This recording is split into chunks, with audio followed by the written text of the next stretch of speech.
South Carolina, a little ways north of Savannah, but it shows you where the storms currently are. Wow. And there's some lightning right there. And if I go out to your radar, Brad, this is the storm system that is moving north and east towards Charleston. And as it was over Savannah, we did have a Savannah-bound flight that could not land and has instead diverted to Charlotte. So we'd like to welcome the passengers of American Airlines Flight 2394 to the Queen City.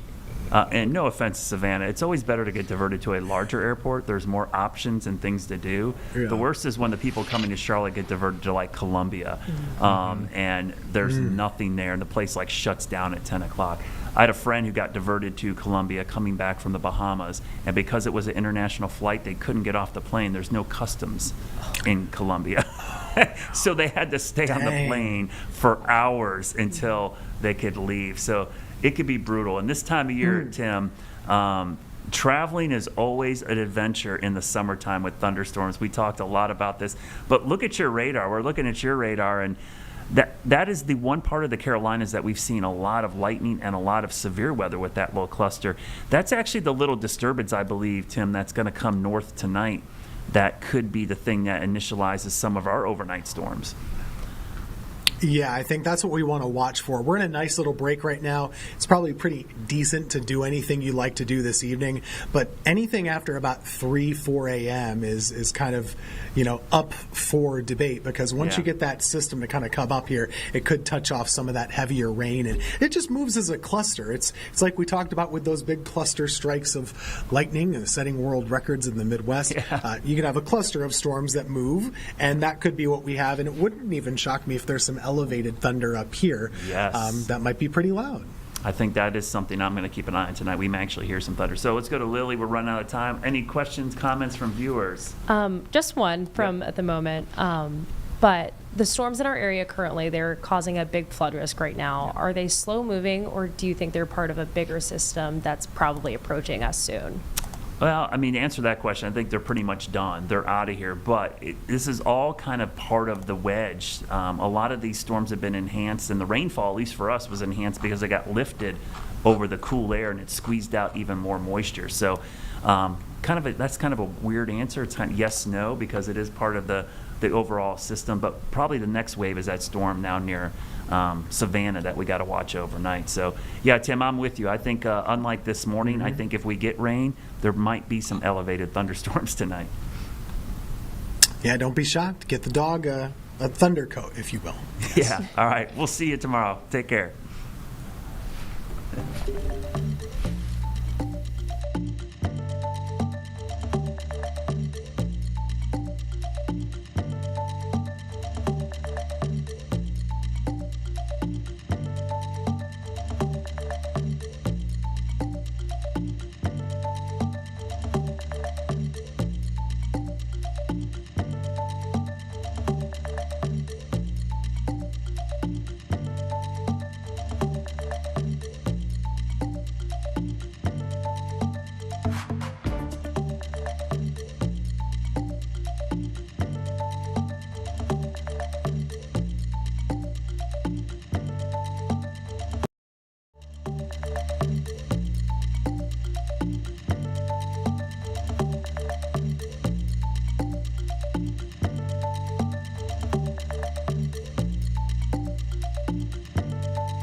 Hi, everyone. Vanessa Rufus here. We are in the Live Impact News studio. We thank you so much for joining us here on WCNC Plus tonight. We got a lot of topics to get to over the next couple of hours, but starting off, we want to do a bit more of a deeper dive into a topic that we brought you first last night here on Live Impact News. If you were joining us between that 7 to 9 o'clock hour, you probably caught a lot of the Mooresville Board of Commissioners meeting where there was an agenda item talking about a cat cafe. Now, we wanted to learn a bit more about this, endeavor, if you will, this attempt to bring a cat cafe there to the Davidson area. So we reached out to Amy Doughton, who is one of the people who is behind this push and an effort to try to get the town board to sign off on this. And Amy's actually joining us right now here on Live Impact News. We appreciate your time, Amy. Thank you for having me. Yeah, so we actually saw the discussion last night. We streamed a lot of it here on Live Impact News, and we see that you were pushing for this what would be called Cat About Town business, where folks can come and they could hang out with cats. They could even adopt a cat. And also, it sounds like in a separate area would be getting food and drink and just kind of hanging out and having a nice time in general. We saw there were a lot of questions from the board, and it sounds like you are kind of in a holding pattern at this point, trying to figure out what steps come next based on the decision that the board made. That's correct. So we actually started this process with the town of Mooresville back at the end of February. And so it's taken us several months to even get to this point to be able to get in front of the Board of Commissioners. I think what's been so frustrating for us is when we went in front of the planning board actually unanimously recommended that the zoning or that there be a text amendment to the Unified Development Ordinance that would allow us to open a cat cafe by right. What that means is we could work directly with the landlord to put the cat cafe in whatever place that we chose to rent. By going against that unanimous recommendation from the planning board and making this contingent or conditional zoning, what the board has done is really made it almost impossible for us to start a business or to start a cat cafe in the town of Mooresville. The process when it's a conditional zoning means we've got to go through this all over again. We've got to submit blueprints, we've got to submit drawings, we have to submit an affidavit by the property owner. Part of the concern that they voiced was that other businesses around us wouldn't like having a cat cafe. Our perspective on that is that's really very discriminatory, as other cafes, coffee shops, restaurants, and so forth do not have to go through this additional process. So for a small business, and to expect a landlord to wait for us to go through this process really makes it almost impossible. And so right now we're regrouping to see what our next steps are. Do we continue trying with the town of Mooresville, or do we try to go elsewhere? Yeah, this all happening in the town of Mooresville. I brought up Davidson because I think folks might know you from your work in Davidson with Cat Rescue, and it sounds like this endeavor, Cat About Town, would be related to maybe, the overall messaging of trying to have folks maybe rescue or adopt, not shop, and maybe bring a little bit more of an awareness to cat adoptions, right? And thank you so much for mentioning that, because you're right. I am co-owner and founder of Cats of Davidson, which is a nonprofit 501c3 cat rescue. We really service Davidson, Mooresville, Cornelius, and Huntersville areas. The reason why the Cat Cafe came about is because oftentimes we'll have cats in rescue that simply age out of the process. Everybody wants to adopt a cute little kitten. Not everybody wants to adopt perhaps a mama that's been spayed but has had multiple kittens, or an older cat, or that's no longer the cute cuddly kitten. And so a cat cafe really gives us the opportunity to increase adoptions, because it gives people the chance in a very relaxed environment to spend time with the cats and get to know them. And so what we've seen across the United States is that cat cafes actually increase adoptions, the adoption percentage. What's so wonderful about that is there are other rescues in the area that have the same issues that we have. And so this really provides us an opportunity to help to improve that, not just with Cats of Davidson, but with other local rescues. Well, I mean, and I've talked about this before here on WCNC Plus and also on air on WCNC Charlotte. You know, I've done a lot of work with the animal shelter here in Charlotte, and I can tell you usually animals don't present very well in a shelter because it's such a natural environment. It's really stressful, and I mean, it's tough on dogs, and it's really tough on cats from what I understand and have seen. And I think that's really tough for folks to maybe get a good read on whether, for example, a cat is a good fit based on how they behave in a shelter. So I can kind of see maybe why a cat cafe, a little bit more of a relaxed setting, might present better for, you know, a developing relationship with a cat, you know, one-on-one. That's exactly right. And the wonderful thing about cat cafes is we also have the opportunity to have certain community events. So maybe it's cat yoga or a chess night or a movie night, but it gives people the opportunity then, as you said, to really spend one-on-one time with the cats in multiple different types of environments, multiple different types of events. So they really get to know the cats and make sure that it's a good fit for different families and the personalities of the families, because not all cats are right for all families. And so a little meet and greet that you may spend 10 to 15 minutes with a cat is completely different than having the opportunity to develop a relationship with a cat and make sure it's the right fit for you and your home. Yeah, I mean, kind of a timely mention here, but, you know, we're in the midst here in August of Clear the Shelters, which is the annual campaign that our station partners with local shelters and rescues around the area to make sure that folks know that adoption is an option and it's a great one and it really will save lives. So I feel like, you know, we should definitely maybe, if we're able to, touch on what you're seeing as far as, you know, your involvement in the rescue community as far as cats are concerned. I mean, I can say, at least from the Charlotte shelter where I volunteer, I mean, we're inundated, and I know we're in cat season, so we get bottle babies this time of year. Yes. And yeah, just overflowing, at least from what I'm seeing at Charlotte shelter. They are overflowing, and what we're seeing across the board with rescues is that they are really struggling because, number one, they're overflowing with animals. And then I think the second challenge of that, of course, with the way that the economy is right now, rescues are starting to struggle with donations and with support.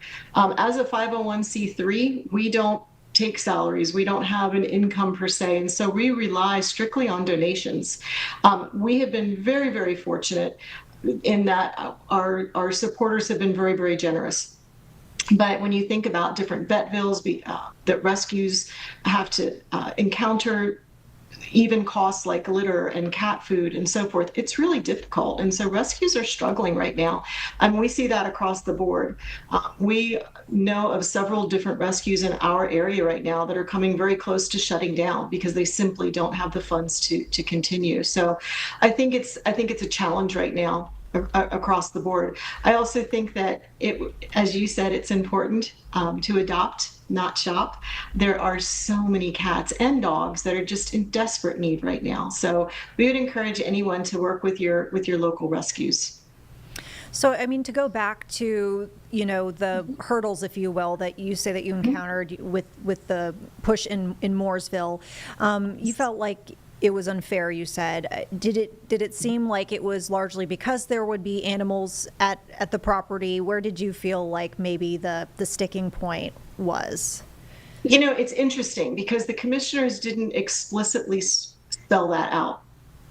When the commissioners had their preparatory meeting for the meeting that happened last night, they had already made up their mind on which way they would vote. So you can go out and look at that recording. So we knew going in that they were going to recommend something that would make this impossible, but we decided to go in and try to fight it and to make a case. Interestingly enough, the objections that they raised in that pre-meeting were not the objections that were raised at the actual meeting itself. So in the pre-meeting, concerns were raised that a cat cafe would open up the opportunity to have any animal type of a cafe, or that there would be oversaturation in the market. In other words, a cat cafe on every corner, so to speak. So we directly addressed those concerns in our presentation. The conversation turned to being concerned about what other business owners would say or think or feel about having a cat cafe in the area. And so it became more a concern of what are businesses are going to say? Are they going to complain? Should we make this conditional so that we can make sure that all of the other businesses around the cat cafe are agreeable to having a cat cafe. And again, we would say we feel that that is unfair because animal shelters are by right. So you can have an animal shelter and you could have a restaurant or a coffee shop. But in our model, which is a little bit of a hybrid of both, the way the language is written in the zoning, you can't do it. And so for those reasons, we just feel that it was very unfair. It's interesting because, I mean, I heard you kind of describing the model, if you will, as you just phrased it. And I mean, it sounds like the cats would be there on the property, you know, inside the building. I didn't get a sense that they would be outside at all, roaming around. So I'm just, No. you know, I guess curious about that thought process of asking the other businesses. Did they elaborate on that? You know, if the other businesses as are presumably we. wouldn't see the cats. No, as are we. So one of the points that we made was if you wanted to open a vegan restaurant next door to a steakhouse, you wouldn't say to the steakhouse, is it okay if you have a vegan restaurant? And it's very similar. To your point, the cats are really protected inside of a cat cafe. There are regulations under the North Carolina Department of Agriculture that regulate cat cafes. And there are several things. For example, we have to have a separate HVAC system. So the HVAC system in the front where people can actually have coffee and sit down and eat and relax versus where the cats are has to be a completely separate HVAC system.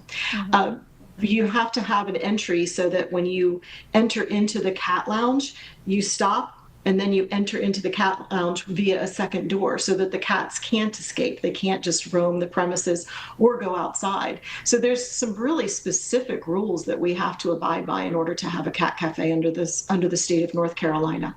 We also heard last night there were a lot of community members, it seemed, who came Yes. and spoke in favor of your, you know, request. Yes, there were. And we were very, very fortunate in that, both in front of the planning board and in front of the meeting last night. We had community members that signed up to speak. We had people that submitted written comments. When we were in front of the planning board, they actually said to us that this was the first time in 25 years, one of them said, that he had ever had this much public interest and this much public support in any type of petition that they had considered. So we feel very confident that we've got the support of the local community. Well, I guess, you know, you kind of alluded to what comes next at this point. Do you have a timeline for, you know, any decisions that you might make to see if you want to push forward with this, or if you're, you know, maybe you just think it's not the right time? When do you think you might come to that decision? We're not really sure, to be honest with you. We're kind of regrouping right now. Last night was a little bit of a blow.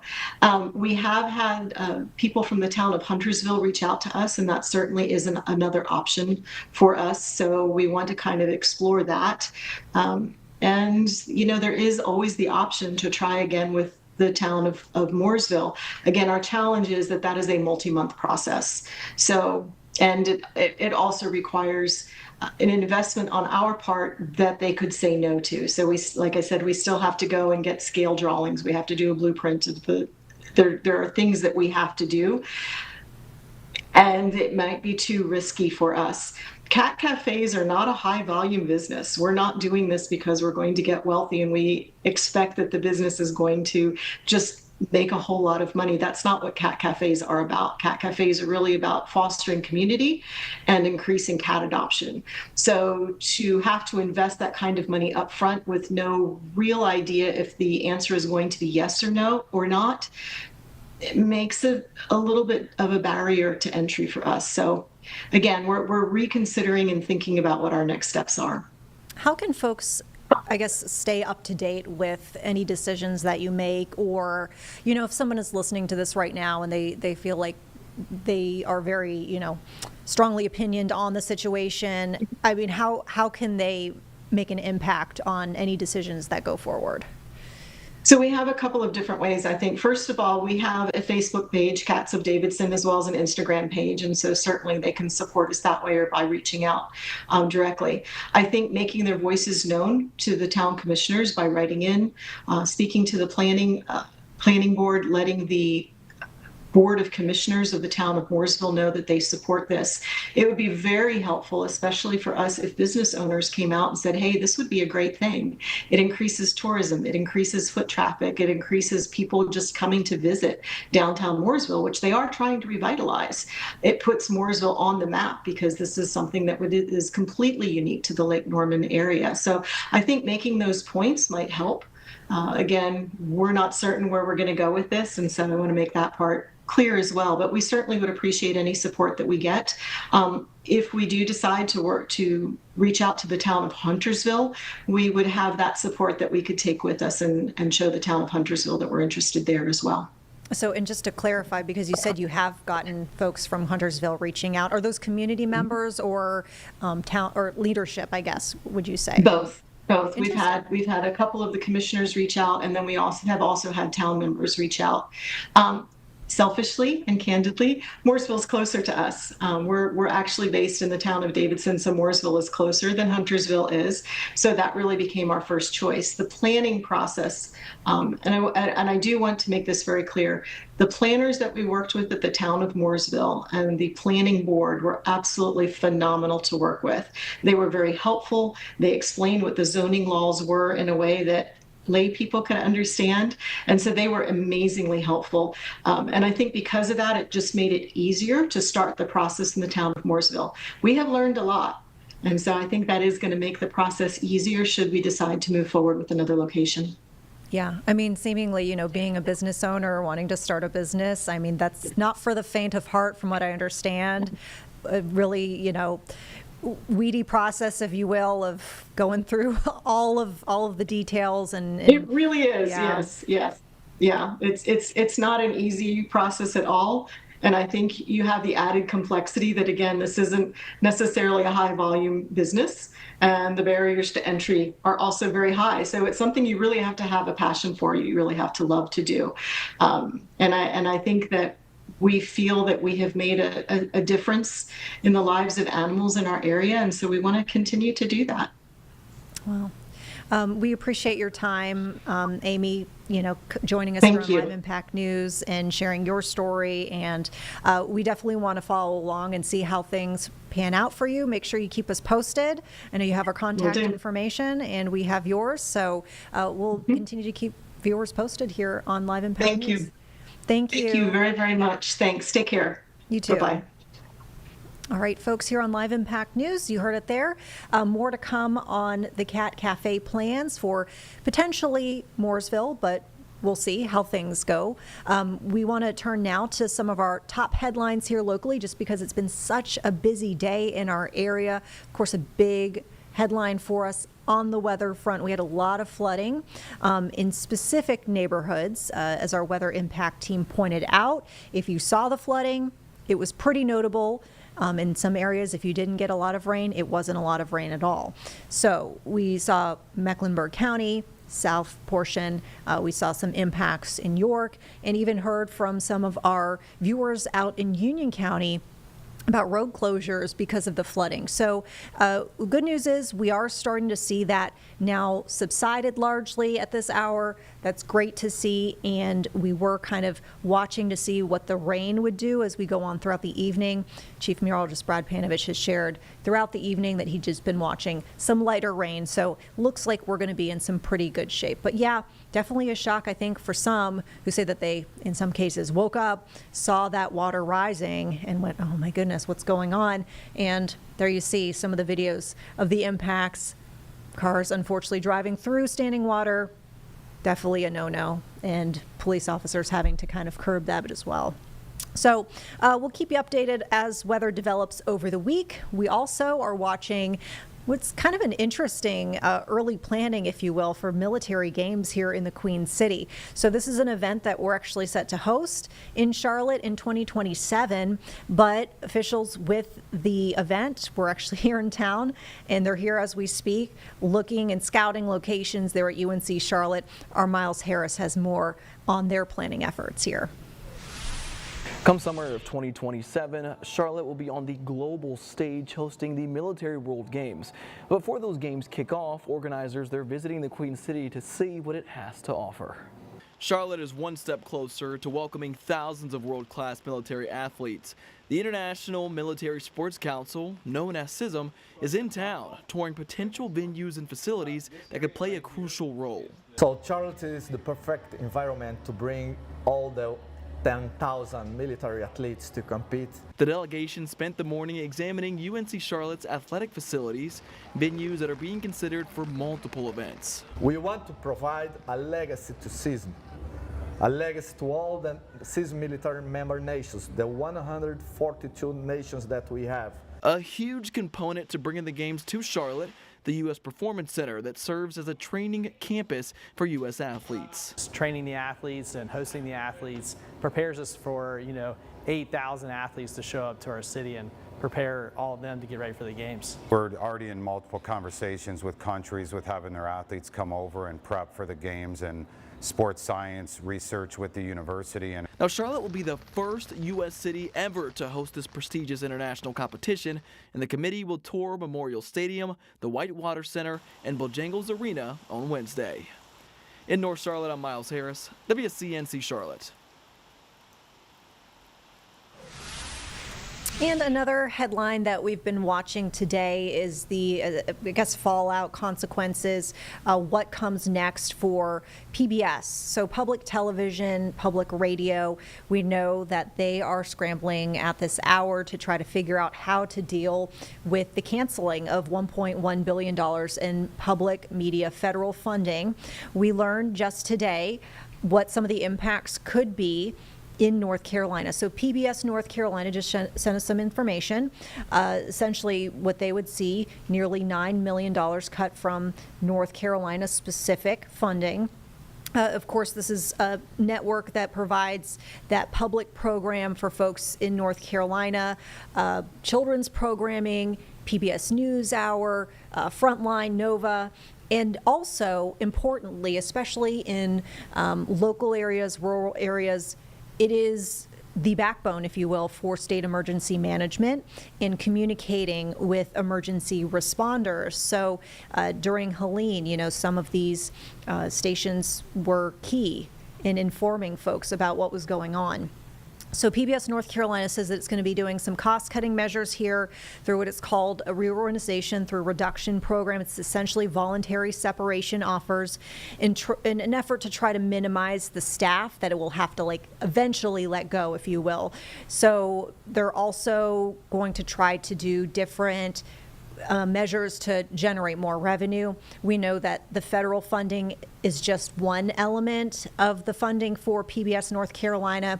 If you remember, ye old phone drives that they would do with the phone bank and you call in. Nowadays, there's, obviously online giving platforms for them, but that is one way potentially that they could make up some money. There's also going to be other cost-saving measures, like trying to reduce non-personnel expenses. They won't hire any new folks, and they're going to eliminate vacant positions. So PBS essentially says it's going to do all that it can to stay afloat. This is a statement that we got in part from David Crabtree, who's the CEO of PBS North Carolina. Said, quote, "We did not create this. It was dictated by Congress.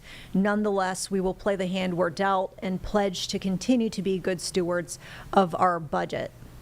So we will follow what will come from PBS, but yes, this is related to the closure of Corporation for Public Broadcasting, which was the consequence of that legislation that President Trump signed, cutting essentially all of that public funding on the federal level for public radio, public television.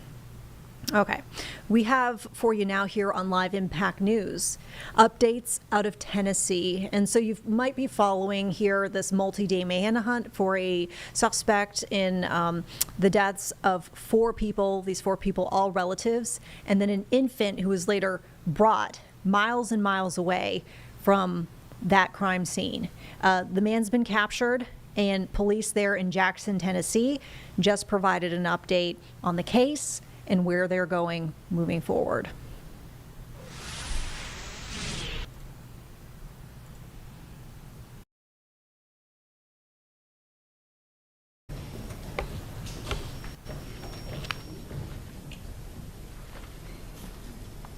Good afternoon, everyone. Thank you for joining us today. I'm Kim Wheeler, Public Information Officer for the West Region of the Tennessee Bureau of Investigation. We couldn't be more relieved today to share with you an update that Austin Drummond is in custody.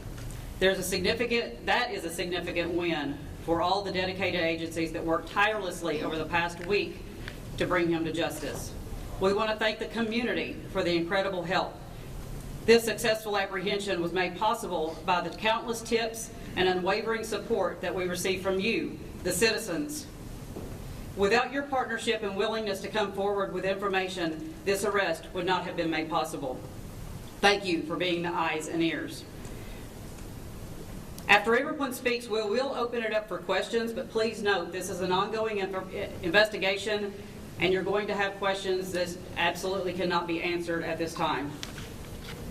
With me here today to provide more information on the capture of Austin Drummond is TBI Director David Roush, Jackson Police Chief Tom Corley, U.S. Marshal Western District of Tennessee Tyrese Miller, 29th Judicial District Attorney General Danny Goodman, 26th Judicial District Attorney General Jody Pickens, Lake County Sheriff Brian Avery, Dyer County Sheriff Jeff Box, and Madison County Sheriff Julian Weiser.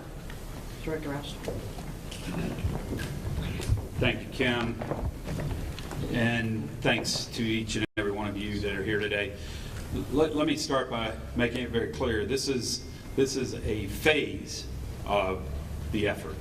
The capture is a phase. We will move into the next phase. We've already started that at this time. So, but this is not done by any means. This is just we are now able to move into the next phase. So I do want to say thank you. This is a perfect example of police community cooperation. And there is no better example for this country, frankly, of the effort that's gone into this week-long challenge, trying to find the suspect after the horrible, tragic deaths of the family that was taken from the Lake County community. And so I do want to say thank you to the local, state, and federal agencies that all came together tirelessly, working 24 hours a day for an entire week until today, when finally we were able to get the lead we needed to find this suspect and get him into custody.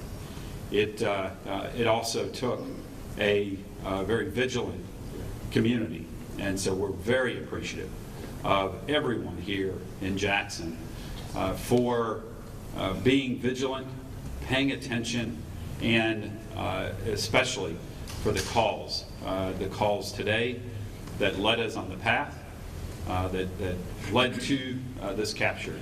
And so we are so appreciative of a community that cares, and a community that is looking out for the safety of everyone here. And so I wanted to make sure we express that. And again, I can't tell you how proud we are of the amazing team of police that have worked on this from our various levels within government. And it shows what can happen when we put everything aside with a focus on mission. And so I want to reiterate how important that has been and how proud we are of all that were engaged in this to be able to come to today's phase in our effort. And so with that, I will turn it over for the specifics of the capture over to Chief Tom Corley. Okay, folks, we're going to pivot away from this. Once again, there's someone in custody, after this multi-day manhunt in Tennessee. We're back here with a local headline, this really getting a lot of attention from our community here. You might remember a couple weeks back, we talked about Classy Critters. This is a pet grooming business in the Mooresville area, and we also spoke of an arrest that was made, someone who is facing charges, essentially a groomer who worked at that business, accused of roughly handling, shoving, hitting dogs in some cases. There's a video that circulated, very disturbing. Our Tradisha Woodard has been covering the story from the beginning. Tradisha is joining us now here on Live Impact News, where you are sharing here some developments with us tonight. It sounds like there is no rest on the community front in the push for, they say, transparency and accountability in this case. So what did you see today outside that business? Yeah, Vanessa, so a lot of frustrated, not only just pet owners, but a lot of frustration from advocates. Some of the folks say they've never taken their pets to Classy Critters before, but they felt like they were victims. They say watching that video was very, very hard to do. Just walking down the sidewalk, hearing many different stories, some of them dating back more than a decade about, when their pets were left with Classy Critters, whether they were boarding or whether they were just taken to be groomed, just talking about coming back with different bruises, coming back injured. So for a lot of families, this is very personal, and they're wanting to spread awareness about what's happening behind closed doors. And also they're pushing for accountability for the owners and staff there. So, I mean, as it stands right now, 7:30, it looks like this protest that was outside Classy Critters today is probably just wrapped up, right? I think it was like a 3-hour window that they were going to be outside that business. Yeah. So they just pretty much wrapped up. There were also some people from the community that were in support, honking their horns, standing outside of their cars just for a bit, hopping back in and then continuing on their route. But yeah, things just wrapped up here. So I think the last car just left. So yeah.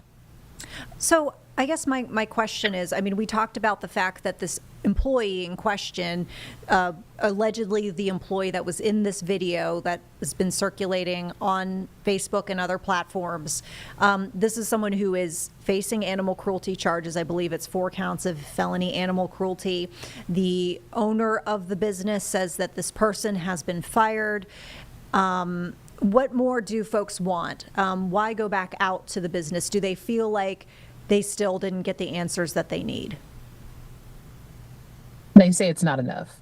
A lot of questions circulated around how long this has been happening. Was the employee let go because the video was released online? There were also text messages from the employee and the manager as well, the owner as well, who kind of, according to those messages, suggested that she knew that was happening.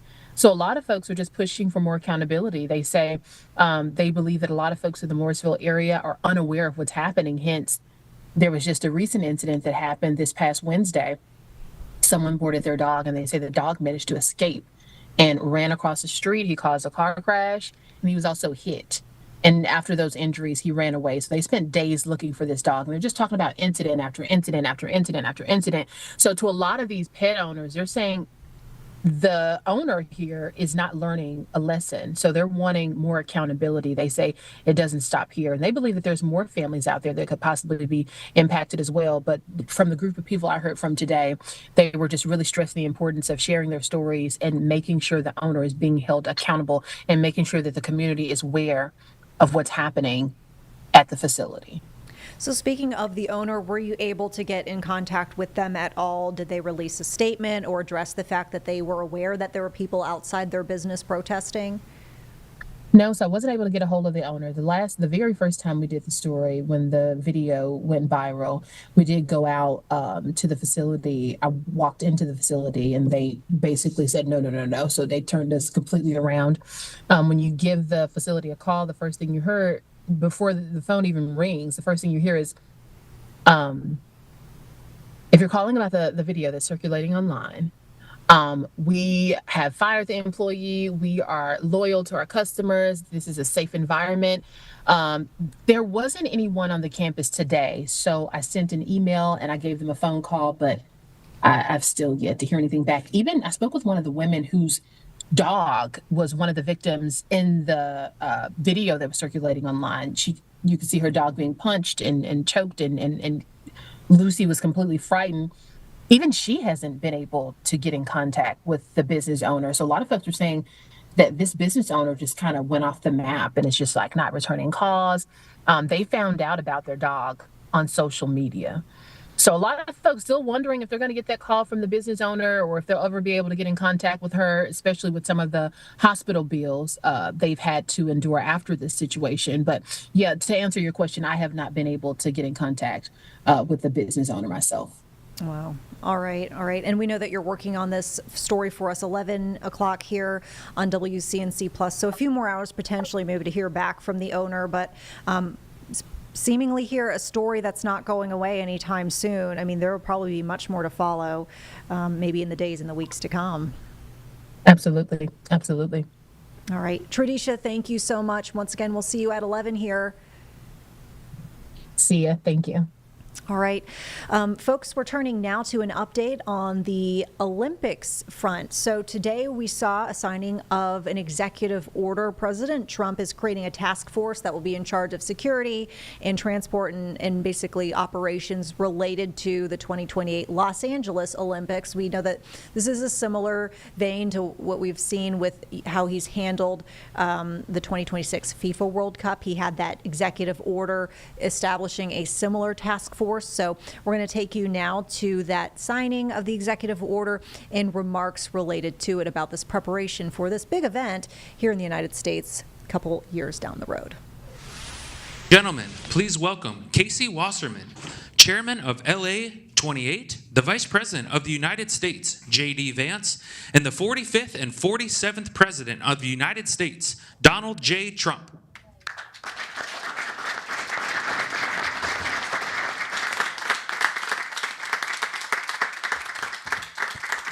Thank you very much, everybody. It's a big day for a lot of reasons, and it's an honor to have you in this very nice venue across the street from the White House. And thank you all for being here as we take a major step to ensure the United States is fully prepared to welcome the world to Los Angeles for the 2028 Summer Olympic Games. Very exciting day of my life when we got nominated and we ultimately got it.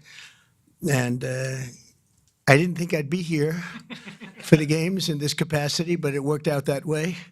So I'm very happy about that. I had no idea that was going to happen. When we got it, I said, it's too bad I won't be president then, but sort of we took a very circuitous route, didn't we? In my first term, we were instrumental in helping the city of Los Angeles win the bid to bring the Olympic torch back to American soil, and today I will sign an executive order establishing the White House Task Force on the 2028 Summer Olympics, mobilizing the entire federal government to ensure the games are safe, seamless, and historically successful. It's going to be amazing. I think it's going to be amazing. America is a nation of champions, and in July 2028, we'll show the world what America does best, and that's win. We're winning like we have never won before. You see that all the time. A year ago, we were not a country that was doing well, and now we're the hottest country anywhere in the world. I want to recognize several members of the task force, including our great Vice President, J.D. Vance. J.D., thank you very much. Thank you. Our equally great Attorney General, Pam Bondi. Pam, thank you very much, Pam. Secretary of Homeland Security, Christy Kerr. Christy Kerr. Do you know who Christy Kerr is? She's a friend of mine, great golfer. Christy, no, she's a better golfer than you. That's the only thing, but you're better at a lot of other things. But I want to thank you for being here, for doing an unbelievable job, really an unbelievable job. FCC Chairman, Brendan Carr. Brendan, thank you. Thank you, Brendan. Doing a great job. White House Chief of Staff, Susie Wiles, most powerful woman anywhere in the world. She's rated the most powerful woman in the world, and I agree with that. And Deputy Chiefs of Staff, Stephen Miller. Stephen, thank you.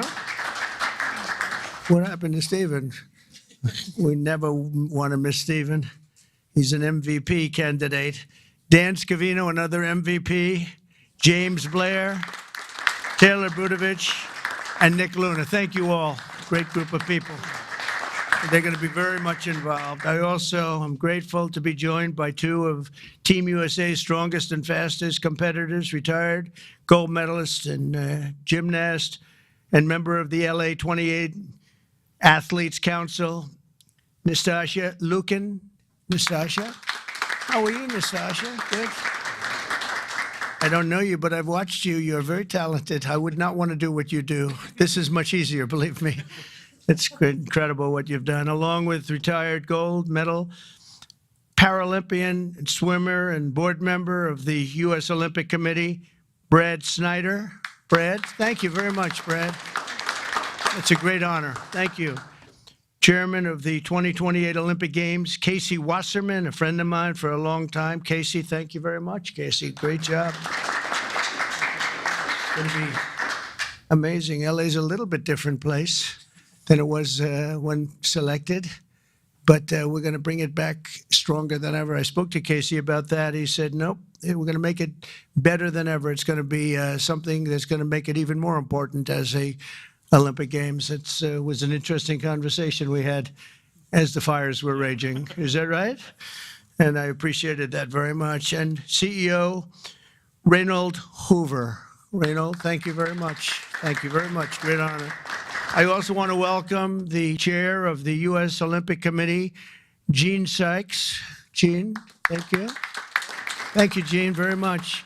And thank him for recently banning men from competing in women's sports. That's a big deal. Thank you very much. It's amazing the way I don't hear any applause for that when everyone feels it. It's a 97, don't worry about it. That's a 97-3. It's not 80-20, it's 97-3. But nobody wants to clap. It's crazy.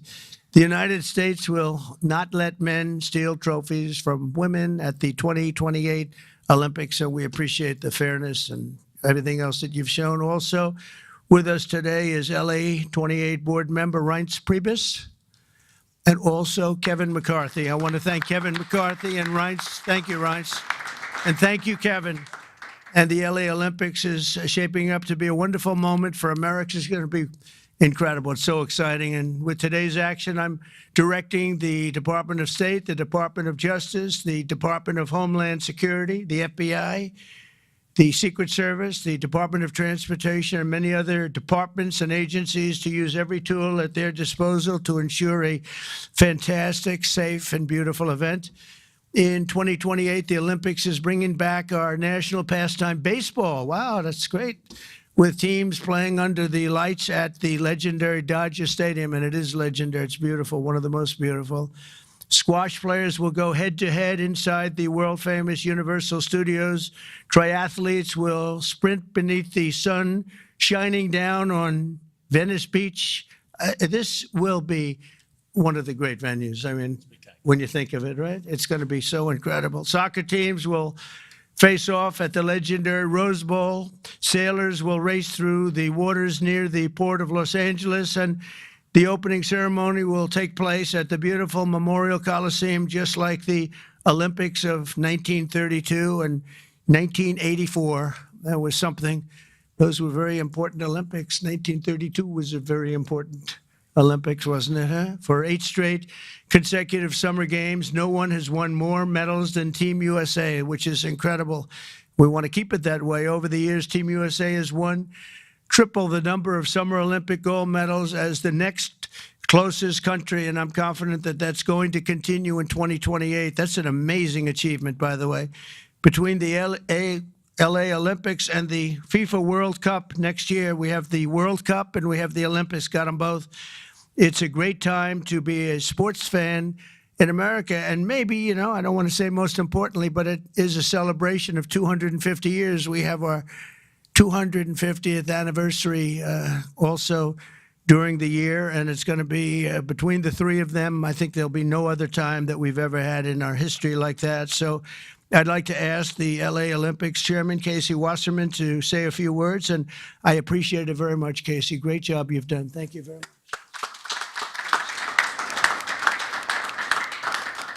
Thank you, Mr. President. Your support and the entire administration's support through this whole process has been truly extraordinary.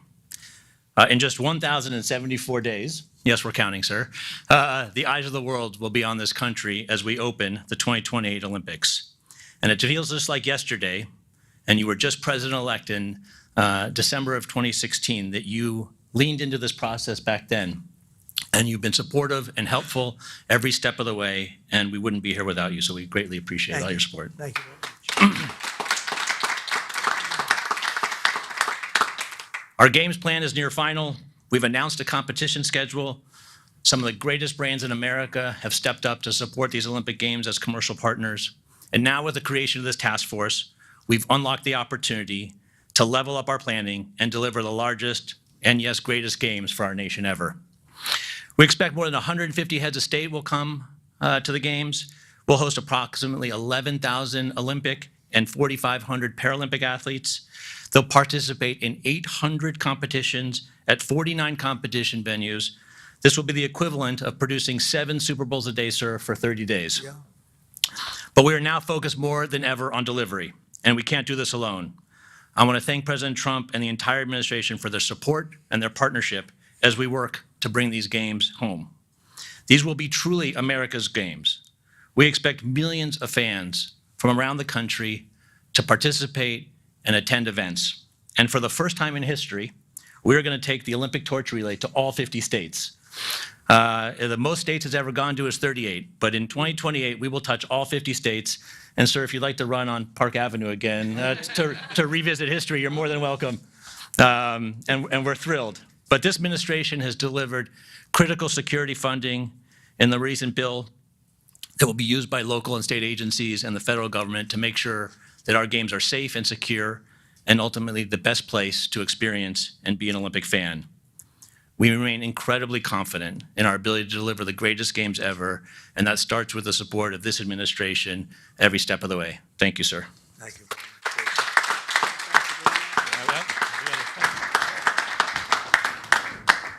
So we don't have trophies in the Olympic movement, but as you know, 1984 hosted the Olympics in Los Angeles, right. And someone we admire, President Reagan, both of us, presided over those, and you will preside over our games. So we have for you a full set of the 84 original medals. Wow.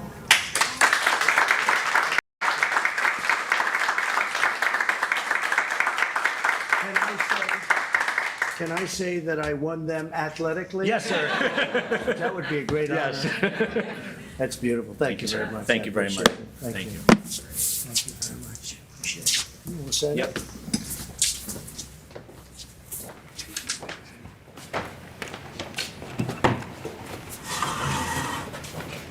Okay, come on around, everybody. This is a big one here.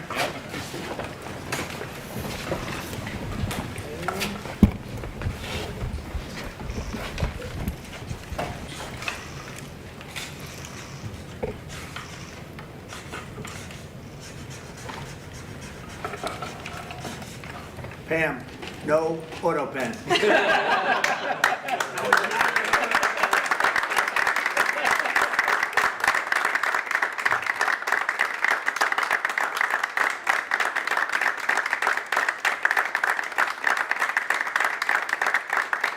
And there you have it, the president signing an executive order creating a task force for the upcoming Olympics in Los Angeles. And of an interesting note, you heard some of the organizers talking about what to expect.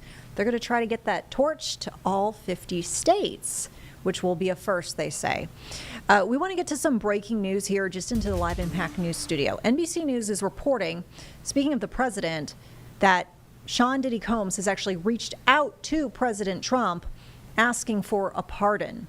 And you might remember here that Combs faced up to 20 years in prison for 2 counts of interstate prostitution.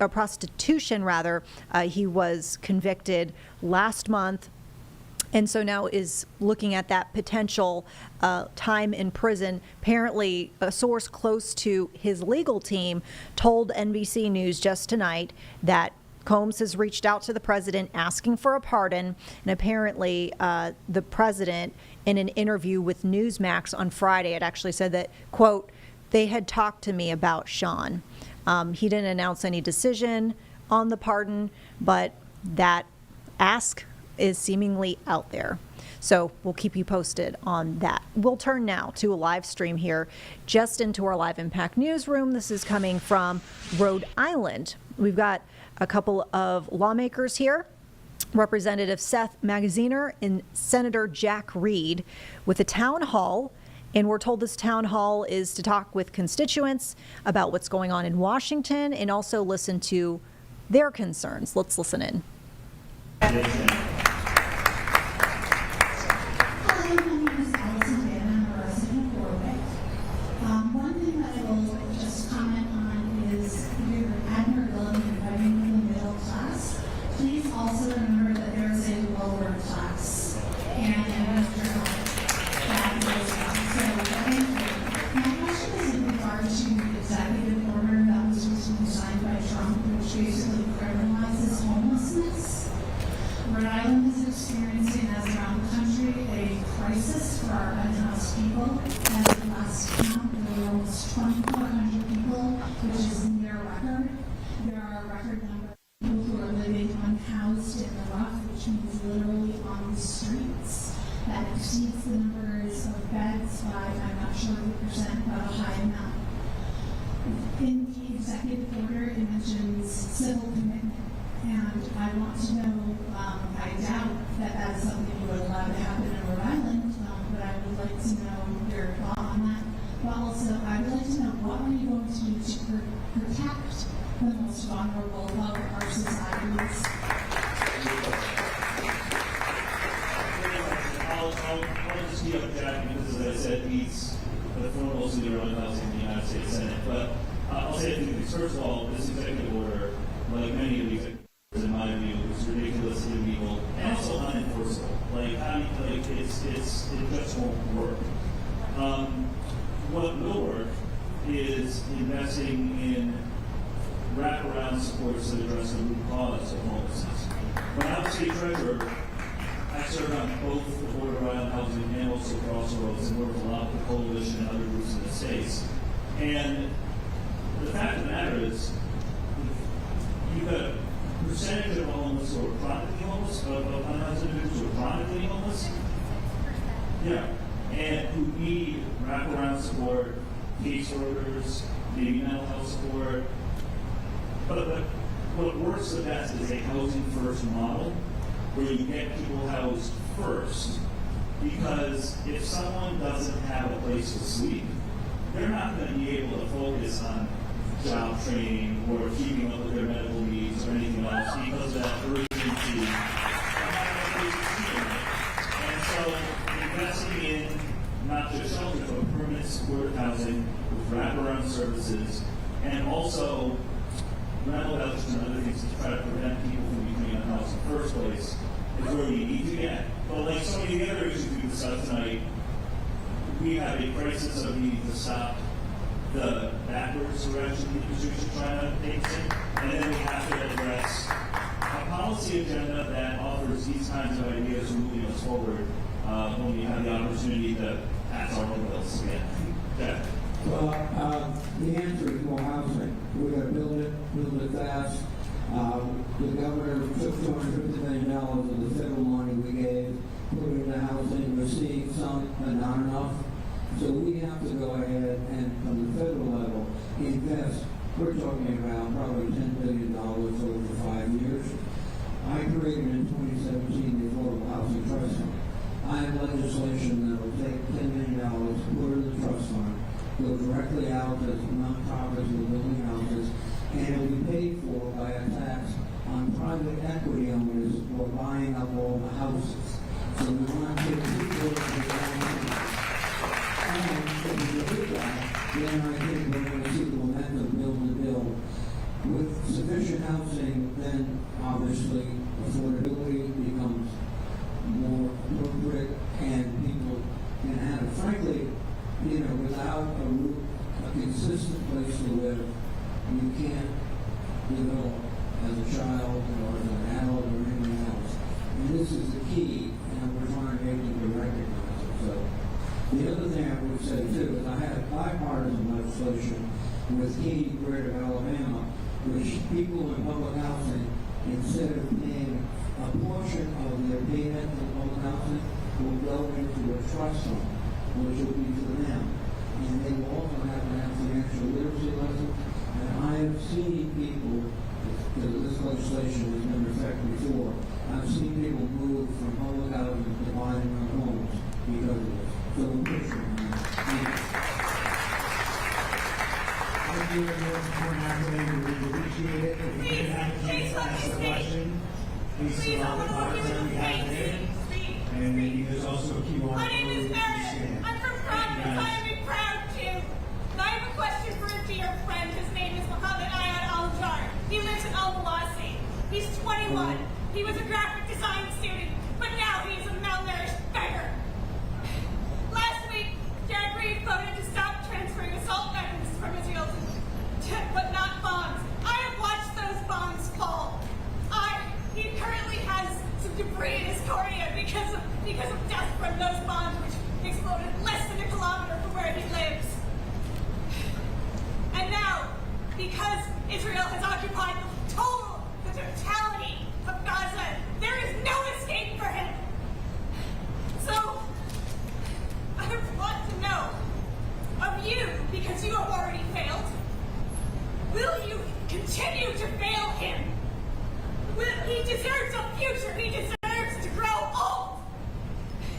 Why will you kill my friend? What?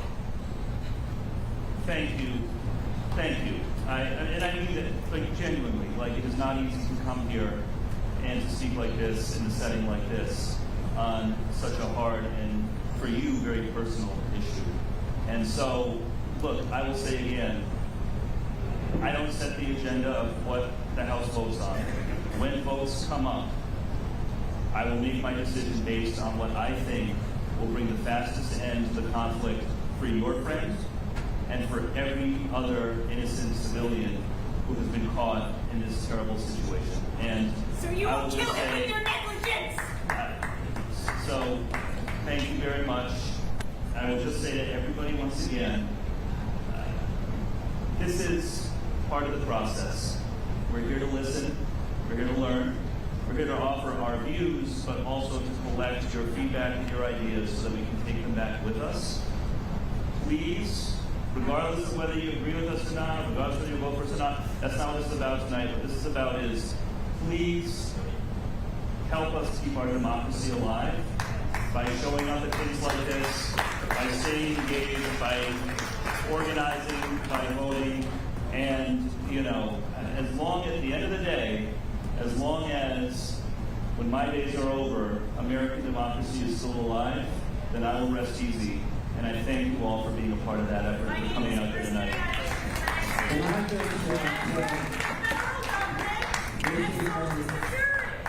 I can tell you that they have introduced AI into our systems, and it is scary. I can also tell you that they're playing games with our phone systems, and it is scary. I can also tell you they're removing our systems in order to operate and to process claims, and it is scary. What are you doing? There is AI in all of our federal systems now. Ever since DOGE came in, it's all over. What are you doing? We began last Congress on a bipartisan basis to look at AI and develop legislation. It's too late, it's there. Too late. Well, if it's too late, then I don't believe anything's too late. I believe you have to take it and do the best you can and to make sure that we can provide sensible legislation. We've been working on it. What happened once the Republicans took control of the Senate, they stopped this AI process of legislation. But AI is going to be one of the great and potentially very dangerous forces in the world. And we have to do it. And I think you're correct. We are behind the curve on it. And It's we're in on our it. federal system everywhere. It's not. It's not. Well, it's not just everywhere in the United States. It's everywhere globally. And our standards, whatever they are probably much different than other countries. They are expecting But I federal just want workers to to train thank the you. AI. They introduced it so we can train it.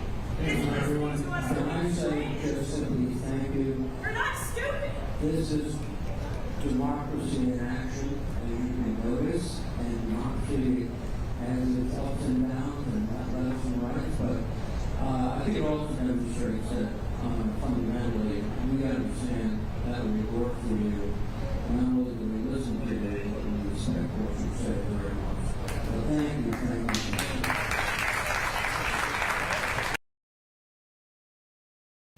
Okay, so folks, you saw a town hall that was hosted by a congressperson and a senator in Rhode Island, two Democratic lawmakers who were there hearing concerns from constituents and also talking about what they're doing in Washington right now. As you heard towards the tail end, got quite heated with a couple of folks who were attending kind of yelling from the audience at these lawmakers. In one case, we heard a woman yelling about what are they doing to stop what's going on in Gaza. She was getting quite emotional, referencing a friend of hers, she said, who was wasting away, not doing well, unable to get the nourishment that he needed there in Gaza. And she said, quite frankly, directing it at one of the lawmakers, "You failed." And we heard more recently questions about AI. We wanted to let you know, just so you have an idea of what's coming up here on Live Impact News, hopefully. We've got this panel here with Alaska senators that could be coming up shortly. We're waiting to see how this fills out here, but we've got Senators Dan Sullivan and Lisa Murkowski set to join HHS Secretary Robert F. Kennedy Jr. to talk about health impacts, essentially, healthcare impacts from the One Big Beautiful Bill. So how folks in that area presumably will see their health care either change or maybe in some cases stay the same, but they're trying to drive home what folks can expect, at least for Alaskans. And this is going to be a roundtable we're hearing with the Alaska Native Health Board. So that is just moments away. We've just been watching this to see how this panel is filling out. Looks like we're waiting for actually the secretary as well as the senators we mentioned. So that is not quite yet getting underway. We do want to talk about Gaza, though. Speaking of Gaza, we just mentioned that coming out of that town hall in Rhode Island. We heard that come up time and time again during today's State Department briefing with spokesperson Tammy Bruce. So let's listen in on what the State Department has to say about what's going on over there tonight. And once again, as we see more filling out with this roundtable in Alaska, we'll bring you there here on Live Impact News. Thank you. Hi, everybody. I know it was, oh, good. We're still getting some seats here. We're good. Welcome aboard, everybody. Thank you very much for being here. Nice and air conditioned, not like outside. So I do have a few announcements, of course, as you might imagine, and then we will, the Imperial we will take your questions. Thank you all for being here. I do appreciate it. Under the leadership of President Trump and Secretary Marco Rubio, the United States continues to pursue a clear-eyed foreign policy that prioritizes the safety, prosperity, and global standing of the American people. Last week, the department welcomed delegations from the Democratic Republic of the Congo and Rwanda to Washington to support implementation of the June 27th peace agreement, led by Senior Advisor Boulos. These discussions focused on regional security, cooperation, and economic development, critical pillars for achieving lasting peace and prosperity in the Great Lakes region. And today, Denmark, Norway, and Sweden announced they would fund an additional $500 million package of U.S.-made equipment for Ukraine. In addition, yesterday, the Netherlands announced it will fund the first package of U.S.-made weapons and munitions, including Patriot missiles, worth over $500 million. Together, these deliveries total over $1 billion of life-saving, top-of-the-line American equipment that, as noted by Ambassador Whitaker, will allow Ukraine to, quote, protect critical infrastructure and civilian lives while also staying in the fight until a lasting ceasefire happens. These commitments deliver on President Trump's initiative to facilitate billions of dollars in investment to the United States defense industry and create American jobs while ensuring Europe can ultimately defend itself long term. Additionally, today, the State Department published a temporary final rule in the Federal Register. I know that sounds kind of bureaucratic-like for everyone watching at home. This is to implement a visa bond pilot program under the Immigration and Nationality Act. Consistent with Executive Order 14159, beginning August 20th, nationals of Malawi and Zambia applying for B1, B2 business and tourist visas will be required to post a bond of up to $15,000. This targeted common sense measure reinforces the administration's commitment to U.S. immigration law while deterring visa overstays. Now, turning to our disaster response for the Philippines. With $250,000 in funding from the Department of State, the World Food Program is transporting family food packs to flood-affected people across central and northern Luzon, with nearly 14,000 delivered to date. The department is providing an additional $250,000 to provide emergency shelter assistance to meet the needs of over 15,000 disaster-affected individuals. Finally, President Trump is signing an executive order today establishing a White House task force on the 2028 Summer Olympic and Paralympic Games. With Los Angeles set to host the World, the task force will coordinate across federal, state, and local agencies to ensure streamlined visa processes, robust security, and efficient transportation.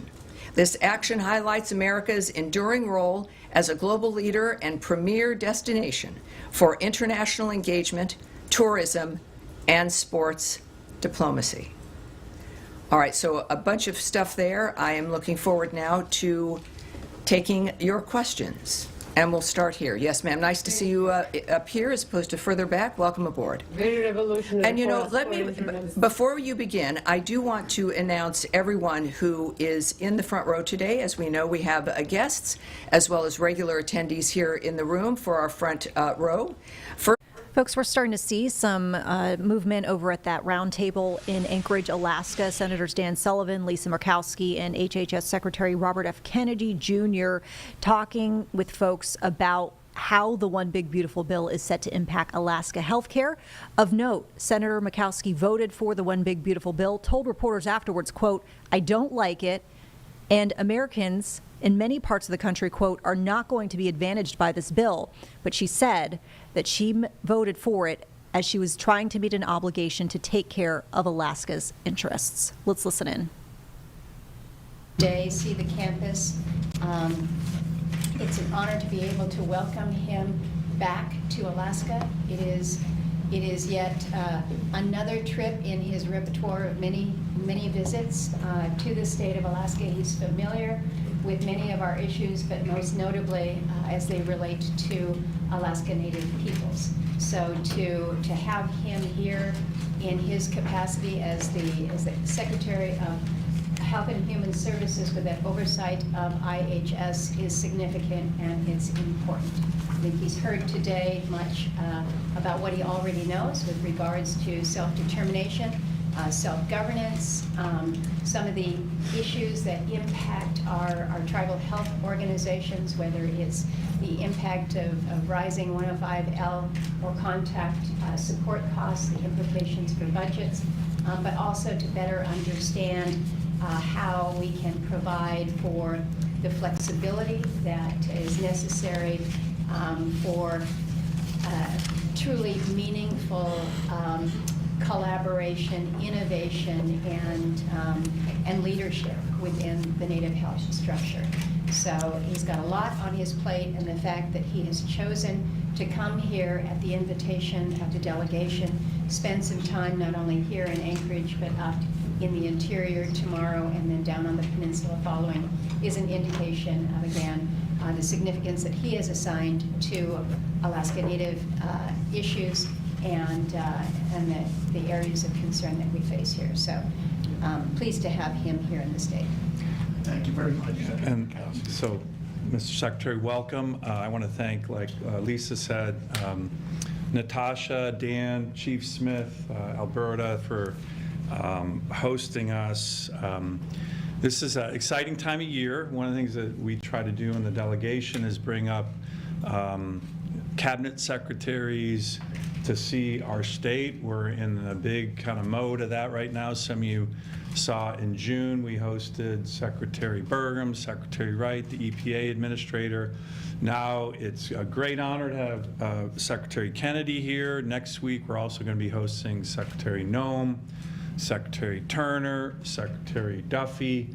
So we have a lot of people, a lot of cabinet officials, sub-cabinet officials, admirals, generals that we're going to be hosting in Alaska in August. It's an exciting time. I just want to do a really big shout out to Secretary Kennedy. From the first time I met him, I mentioned in the mega meeting today, you know, a lot of times when we do our advice and consent role, particularly with cabinet officials, deputy secretaries, I always ask them, hey, have you ever been to Alaska? Most have said no. And then you get a commitment for them to come to Alaska, all of them, they all do. Before I could even ask the question, Secretary Kennedy spent 25 minutes telling me of all the places he's been to in Alaska, how many times he's been up here, how he cares about these issues, how he's been working on them for decades, especially Alaska Native health issues, where I would say he's not just passionate, but brings a level of expertise and commitment. So in our first meeting, I was blown away by his commitment to Alaska. We'll be going up to Fairbanks tomorrow to meet with Tanana Chiefs Conference and others. But the meeting today was not at all a disappointment. Great exchange back and forth. As you know, our Alaska Native healthcare system has challenges, but it's certainly one of the most unique healthcare systems anywhere in the country. A lot of innovative ideas. We did more of what we've typically done with our health, Alaska Native health leaders, is back and forth on ideas. And we're always looking to try to implement those. The Secretary got a number of them.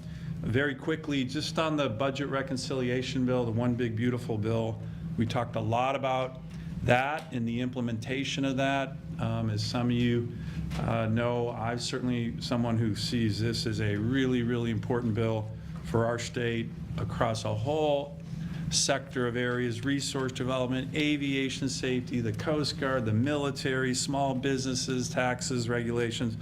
But what hasn't gotten a lot of attention is on healthcare. As a matter of fact, there's been a lot of ads out, I'm sure you've seen them, that make claims about what this bill does. This bill doesn't cut Social Security, doesn't cut Medicare. For Alaska, doesn't cut Medicaid. As a matter of fact, all 4 streams of Medicaid that come into our state, which is tribal, that's still at 100% federal match. The basic FMAP, as we call it, that's still at 52/48. CHIP program, Denali Kid Care, that's not touched. And the expansion population, none of that is touched.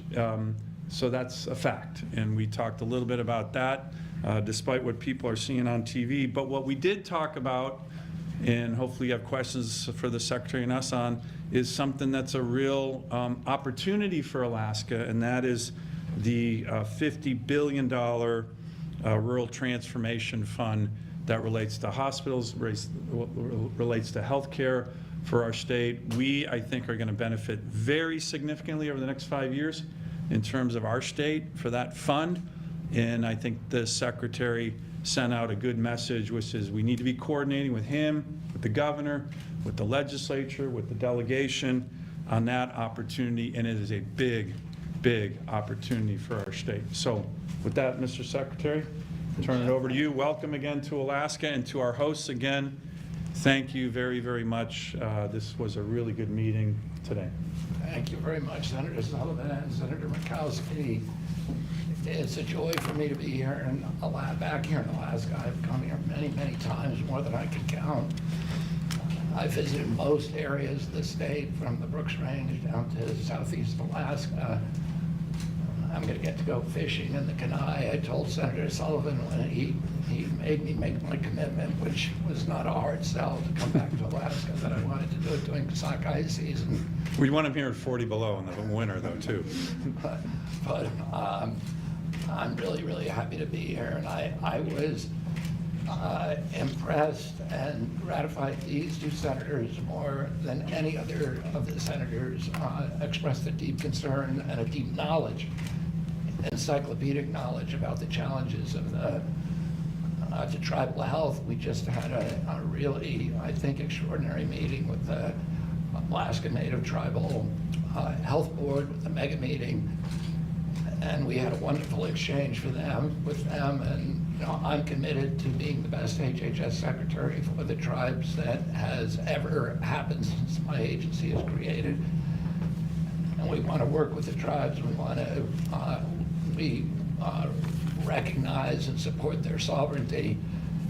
And we want to move the impediments to food sovereignty, to subsistence and traditional foods. I'm working with the other agencies, with Doug Burgum over at Interior and with Brooke Rollins at USDA to try to dramatically change the food system so that we can get native foods to all the tribes. The processed foods are literally killing them. They're part of a genocide that is centuries old, and they may be one of the worst parts of that genocide in terms of the impact of processed foods on native health.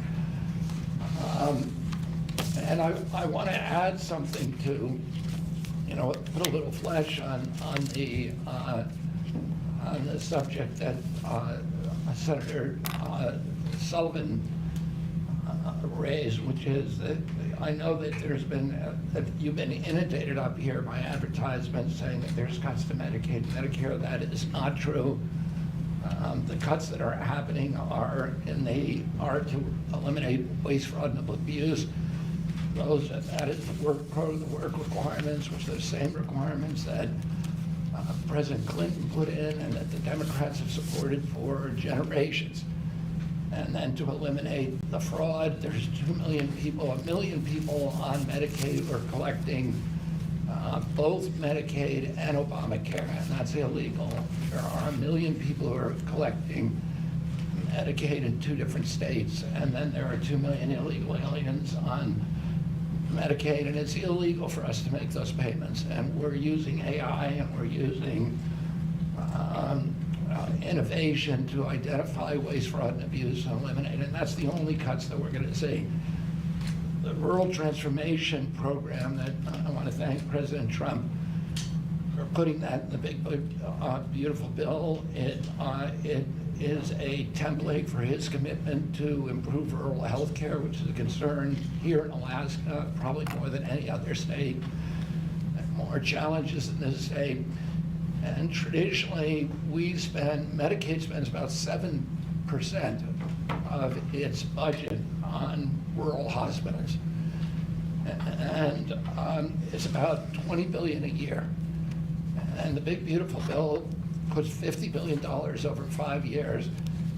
It's going to be pretty evenly distributed across the state, so Alaska has an opportunity to really get proportionally more money than any other state. And that will increase Medicaid payments, or the payments to rural hospitals, by 1/3. It's $10 billion a year, and instead of added to the $20 billion that's already coming through Medicaid.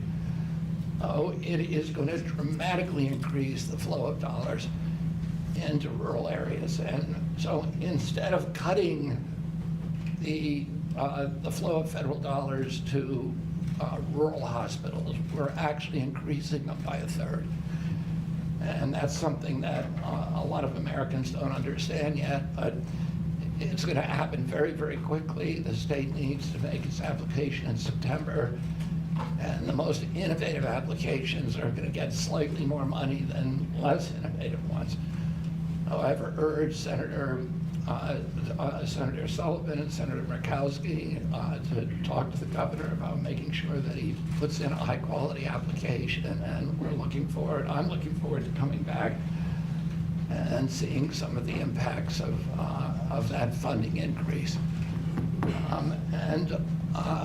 I'm just very, very happy to be here. I'm looking forward. We're going out to one of the villages tomorrow. And I'm going to spend the week here, and then we go down to the Kenai on Friday, and I'm really looking forward to this trip. So thank you all very much for being here. Thank you. Okay, I'm going to open up for questions now. When you ask a question, please state your first name, your last name, your outlet. I'm going to ask questions in the order in which, generally the order in which they are RSVP'd. Please keep it on question on topic. First person is Jeff Landfill. Really? He was Johnny on the spot. Yeah, you got back to me right away. Can I get a picture with you afterwards? I just had a more question more broadly about Alaska. I've lived here 21 years, and we have very, very high healthcare costs. I'm on the exchange. I had my appendix out a couple years ago. It was $50 grand. I paid 10 out of pocket. Premiums keep going up. and the costs keep going up. And I mean, I've heard about this problem ever since I moved here, and it seems like I don't know if it's a federal issue or a state problem, but companies send their people to lower 48 to get procedures, and it's cheaper after the airfare and the hotel. That's a very common problem here. So I guess I'm just wondering about the problem with the cost of health. All right, folks, we're going to break in with some new information we are seeing out of Fort Mill schools. So the school board is actually meeting as we speak, and it looks like there's been a decision made that they're going to be hiring, I guess it would be an independent investigator, to look into the potential health and safety impacts of that controversial Silfab solar facility on nearby schools. Flint Hill Elementary and middle schools are in close proximity, according to the district, to this facility. And in light of lots of community interest in what those impacts might be on the school and the children in the area, they have contracted with Citadel Environmental Health Specialty, which is a safety firm, to look into an assessment. So let's listen in. We're actually taking you back to this discussion just moments ago at the school board meeting there in Fort Mill regarding this decision. Let's listen. Can you hear me okay? Yes. Yes. Thank you for having me again. I think I've had an opportunity to engage with almost every one of you on the board. I want to first and foremost thank you all for engaging with us to do this important work. The more I sit through these board meetings, the prouder I am and the more privileged I feel to be able to do this work with you all and in this community. I will dive right in for folks that didn't hear our original presentation. I just wanted to give a little bit of an overview of who we are, who Citadel is. We are a environmental health safety firm. We have over 30 years of experience in the environmental health safety space. We're known nationally for our scientific integrity, regulatory expertise, and commitment to community-centered solutions. Our team includes certified industrial hygienists, toxicologists, engineers, and safety professionals, all whom have experience navigating complex public health environments, including schools. We are also FEMA and GSA certified, which means we meet the highest standards for emergency response, planning, and security in public settings. And importantly, we carry a $10 million in professional and pollution liability insurance, and that provides protection for this work.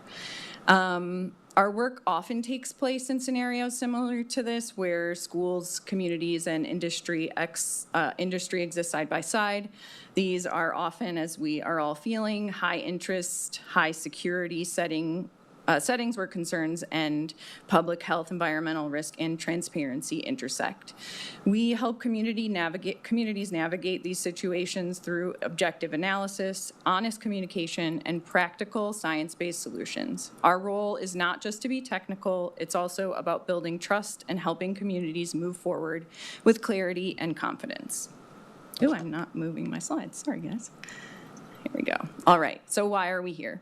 We were brought in to provide an independent assessment of environmental conditions at the Flint Hill Elementary and Middle School campuses, both in terms of air quality and emergency readiness. We're here to listen, as I mentioned, understand concerns, and provide honest answers. Our mission here is to facilitate safer environments for this community, and that all stakeholders, students, staff, family, and local partners are informed and equipped. Ultimately, we're here to foster trust through clear communication, responsiveness, and an unwavering focus on student health and safety. I reviewed these key terms and definitions the last time I was presenting, so I'll just go into them again because they'll be referred to throughout the presentation. When we refer to indoor air quality, I say it's affectionately called IAQ. What that means is that it is the air inside and around a school and how it impacts comfort and health. HVAC is another term you'll hear, and HVAC systems play a central role in maintaining clean air by filtering it and circulating it throughout the building. You'll also hear us talk about VOCs or TVOCs. What that means is volatile organic compounds or total volatile organic compounds. And these are gases from things like building materials, chemical products, cleaning products, or industrial processes. And then finally, particulate matter, you'll see it referred to as PM, PM 2.5 or PM 10, and this refers to microscopic particles in the air that can be inhaled and potentially impact respiratory health. These are the primary environmental elements we'll be talking about today. So our initial scope of work was to review documentation for both SILFAB and Fort Mill School Districts. We've completed that work in addition to 2 site walks of the SILFAB solar facility. One of those site walks included members of the Fort Mill School District leadership team and SILFAB solar leadership team. We assessed things like the SILFAB's air quality permits, the wastewater permit, emissions modeling, chemical and gas inventories, and emergency response protocols. There are lots more. We reviewed the health risk assessment that USC did, among other publicly available documents. And then we dove deep into the the documents that the district provided to us. So that ranged from extensive emergency operations plans to a list of all of the cleaning products and chemicals that they use, their very in-depth HVAC and mechanical plans, information about their air filters that'll be in the HVAC, information about chemicals that they've done research on. That EOP, Emergency Operations Plan, spans the gamut of emergencies. I will say that it was extremely robust and gave us a great foundation. We then developed an action plan, and this consisted of an air quality monitoring plan and emergency preparedness and safety recommendations. I'll dive into those a little bit later. So now that we developed the air quality monitoring plan and that safety and emergency response recommendations, we're taking all of that into we're going to do that as a next step, but we've also looked at the well health safety rating and identified all of the points, the maximum amount of points that the Fort Mill School District, specifically for Flint Hill Elementary School, can achieve for that well health safety rating. That well health safety rating is a policy-based certification program that's reviewed by a third-party certifying body. And it essentially pulls together all of the Fort Mill School District's policies, ranging from those HVAC plans, those cleaning products I mentioned, emergency operations plans, benefits, mental health programs, and so on. And a third-party company will review all of those documents and then award the health safety rating. As part of all of this, engaged with a lot of stakeholders. I want to take this opportunity to thank everyone that welcomed me with open arms. I've had numerous meetings with members of the Fort Mill School District leadership team, meetings and phone calls with York County Emergency Management, meetings and calls with SILFAB Solar and their PR representative.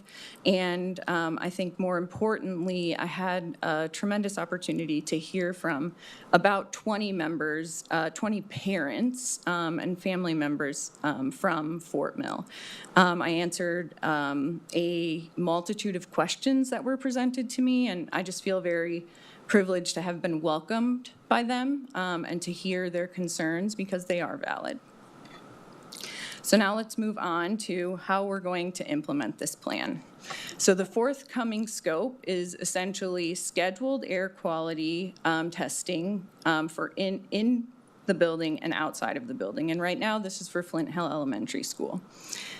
This helps to assess the air quality that is circulating in the school and then immediately outside of the school. So some of the parameters we'll be monitoring and where we'll be taking those samples from, I'll talk about in a bit. We've recommended continuous outdoor air perimeter monitoring. So this is 2 continuous air quality monitors that will be placed along the fence line on the school's property to monitor the ambient outdoor air quality all of the time. We will be monitoring this and we will be managing the data, and I'll talk a little bit about why we're doing that and what the purpose of that is in a minute. As it relates to emergency protocol development and drills, we want to create aligned and collaborative emergency response plans. I'll talk about that in a little bit, but my main goal there is to ensure that the Fort Mill School District has emergency operation plans that align with Silfab Solar's emergency operation plan, local OEM plans, and the county emergency operation plans. And then there are a number of environmental enhancements, which I'll talk about in a little bit. Those are related to the health safety rating, but pertinent to this as well. And then more community engagement and training. So let's dive into the air quality monitoring plan. So this I'm calling scheduled indoor and outdoor air quality monitoring. It's the first box on the left. What this means is that we'll be, and we actually have conducted the first round of this testing, we'll be in Flint Hill Elementary over the period of 3 days. We'll set up multiple sets of equipment in various areas in the school, and they will run for between 12 and 24 hours. That gives us a representative sample of what the air quality. We're going to get back to this update out of the Fort Mill School Board meeting in just a moment. But meantime, here on Live Impact News, we've got some breaking news just into our newsroom. And this is in that ongoing saga with what's going on in Texas and the efforts to essentially pause redistricting or delay it on behalf of Democrats there. We're learning tonight, just moments ago, NBC News reporting Texas Governor Greg Abbott is now suing to remove the State House Democratic Caucus chair from office. So this lawsuit was just filed with the Texas Supreme Court. It argues that Representative Gene Wu violated the state constitution, and because he has, among other Democrats, decamped, left and gone to another state in an effort to try to put a hiatus, if you will, on these efforts to redraw congressional lines, he, according to the governor, is abandoning office. So this is, once again, a brand new lawsuit. We did expect that this could be coming because we had heard earlier this week the governor saying that he was likely weighing this as an option. We also know that Democrats are facing pretty hefty fines daily for not being in the state, and there are also civil arrest warrants out for them. Notable, though, they're in Democratic states, so it's likely that governors of those states would not be complying with the warrants and the orders to return those lawmakers back to Texas. More on this to come. Let's get back to Fort Mill and that meeting with the discussion on Silfab Solar and investigations into its impact on nearby schools. From the list of chemicals and gases that will be used at Silfab Solar at some point. And that list is, again, this is not the full extensive list, but hydrochloric acid, hydrogen fluoride, volatile organic compounds, and total volatile organic compounds, as I mentioned, ammonia, particulate matter 2.5 and 10, formaldehyde, and xylene. And then the sampling schedule for this, what I'm calling scheduled indoor and outdoor air quality monitoring, is to conduct the first baseline study, which we did about 2 weeks ago. We're waiting on the results from that baseline study. It takes anywhere between 2 and 25 days to get those results back because we send the samples to a laboratory and they analyze them over a period of time, and then they tell us what those results were based on or in comparison to industry standards. And I'll talk a little bit about what those industry standards are in just a bit. So we'll do that, what we're calling pre-occupancy testing, which we've already done. We'll do post-occupancy testing about a month or so after students and teachers have been in the building and all the normal activities of classes and gym and so on and so forth are happening. And then we'll do additional monitoring after SilFab starts up operations and after their next increments of operational milestones. So the idea is that we would be capturing those levels at a baseline and then be able to compare future instances related to SilFab Solar's operation and ramp up of further operations. Before I move on, I have a little why it matters on the bottom here. And I mentioned it provides real-time data to help us ensure that the air around the schools and in the schools are in alignment with the EPA's national ambient air quality standards. And this will allow us to interpret that data and then act quickly if there are any changes in conditions in the future.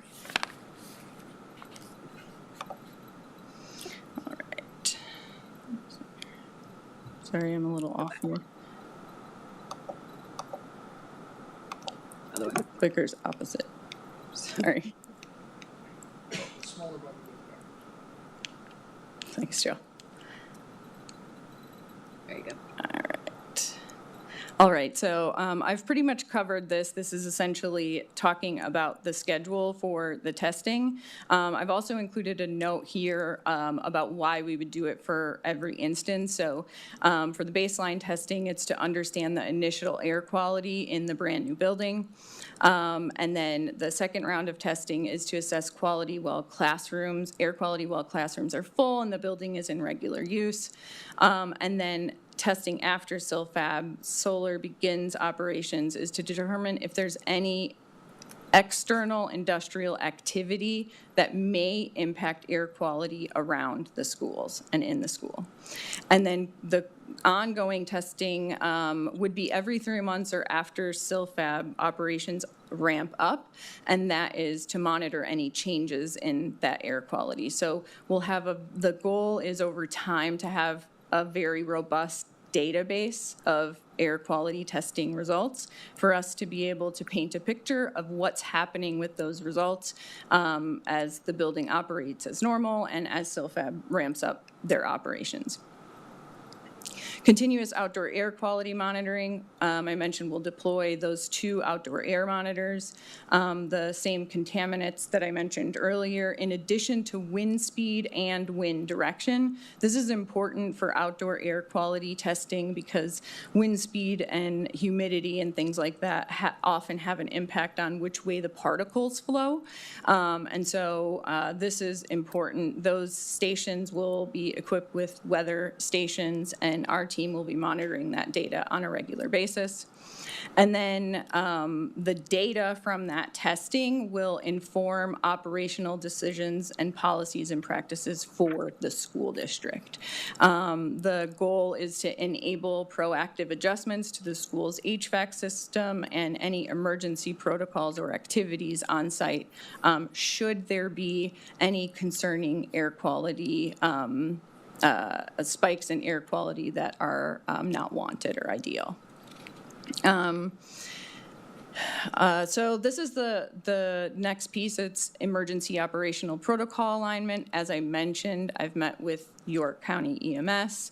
I have met with SilFab. I spent probably over 20 to 30 hours reviewing their emergency management plan, gas protocols, chemical protocols, and regulatory emergency protocols related to chemical and safety or chemical and gas leaks. So we are deep into permits and deep into industry regulations and standards boards.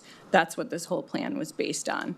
And the goal is, as I mentioned earlier, then to create one unified plan for emergency preparedness. And eventually we'll have drills. Silfab Solar noted in their emergency operations plan or their EAP plan that they have they plan for drills on a regular basis. We're recommending that there be drills across that include the county, Fort Mill School District, and Silfab Solar, so that we can see that aligned emergency management plan and emergency operations plan in action and make sure that there's as little error during that as possible, and that people and companies understand their roles and responsibility should an emergency take place. Given all of that, it will be that alignment in programs and drills and policies will be formalized in a publicly available memorandum of understanding or MOU. That is a way for transparency around these policies and procedures. All parties have agreed to contribute to and be involved in this MOU. And our goal with this recommendation is to garner and facilitate more trust across the community and unification. And then there will continue to be education and training. We'll create some educational materials to ensure district staff and families understand the roles and actions and communication pathways during should emergencies present. All right, and then environmental operations, these are related to the health safety rating. I'm very glad that the school district has prioritized putting some of these additional things in place. So based on the air quality testing results, we may or may not recommend standalone air filtration units for specific rooms. We'll look at those results, we'll compare them over time, and it is just an added measure of air quality control to put standalone carbon and HEPA filters that would be in these specific rooms.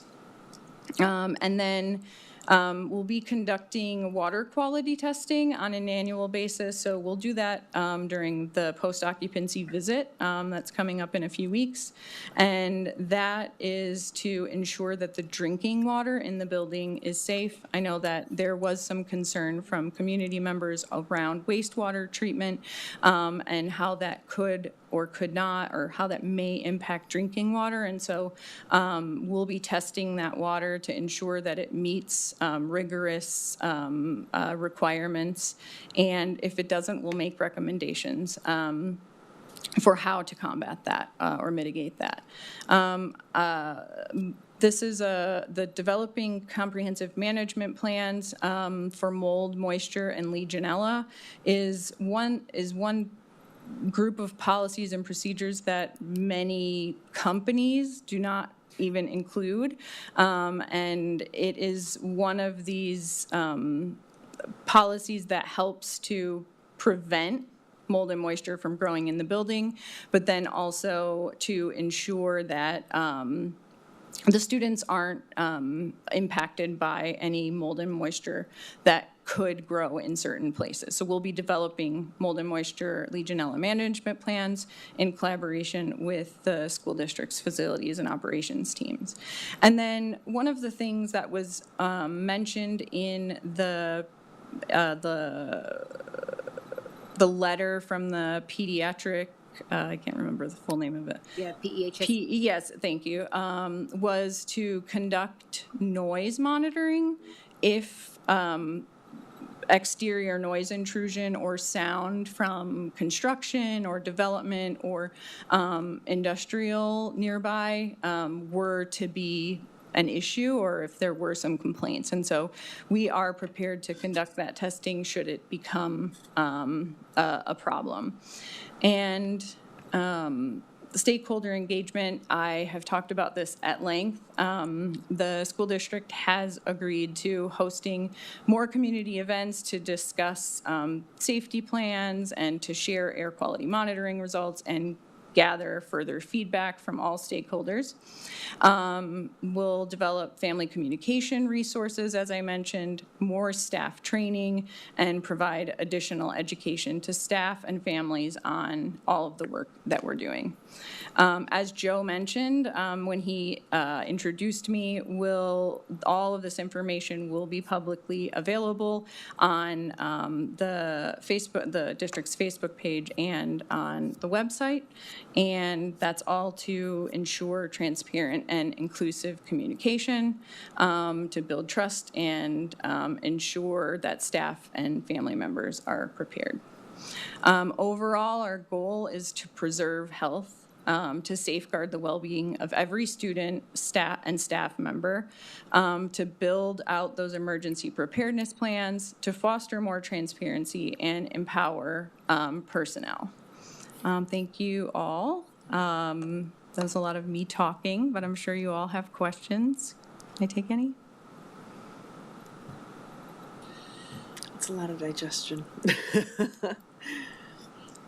I have some. Go for it. Okay. I have some. So, first off, I'll brag on the school a little bit here. It's phenomenal. Like the right leadership, the right staff. I mean, this is a good thing. My kids are excited about it. They love it. So I got to be part of that tour, right? The other day, and it was honestly it was a lot of it was massive. Place is huge. A lot of it was I did expect to be very impressed with the level of with the level of security they had, with the heightenedness of everything. Mm-hmm. And so I got walked around and I saw where everything's going and stuff like that, and I was walking back, and I got to say, you've done a phenomenal job. Thank you. Like that right there. That's what we hired you to do, right? Like that's what we hired you to do. That's you. I think you've met that with flying colors. Thank you. So when I was leaving, and I'm walking out. Finally, when I got out of there, I had to ask myself, like, what is it that there's a lot of frustration around, and when it comes down to it, the frustration is around the zoning, right? Which has nothing to do with you. It's got nothing to do with this board. Zoning. And so it even doesn't have anything to do with SilFab, right? SilFab's the client. So SilFab applied to be there, and they were told they could be there.